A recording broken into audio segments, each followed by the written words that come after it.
કારણ કે આજે બધાને થાળી પોતાની દેખાય છે, પણ બીજો ભૂખ્યો છે એ કોઈને દેખાતું નથી. એટલે મેં મોટા ભાગે જોયું, પેલા પીરસવા વાળા હોય ને, એમાં પેલું હોય પૂરી હોય, પછી શાક હોય, પછી બટેટા વડા પડ્યા હોય.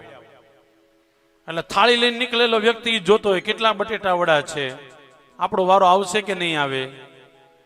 એમાં પણ ખબર પડે આ થાળાની અંદર મોટો થરાસ છે, એમાં 10-12 બટેટા વડા છે, લાઈન બહુ મોટી છે. એટલે મનમાં પ્રાર્થના કરતો મારા ભાગમાં આવશે કે નહીં. કેમ છે, આવું જોઈએ ને. એટલે ઓલા પીરસવા વાળા બધાને બબે આપતા હોય, એમાં કોક આવીને જો 4 લઈ જાય પછી જો નિહાપો નાખીએ આપણે, હવે નહીં આવે સાહેબ.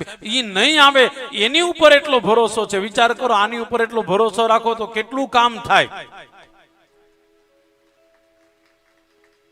બીજાને ભગવાન મળ્યા મને કેમ ન મળે, મીરાને મળ્યા મને કેમ ન મળે, નરસિંહ મહેતાને મળ્યા મને કેમ ન મળે. સતત આવો વિચાર હોતે કરતા રહો.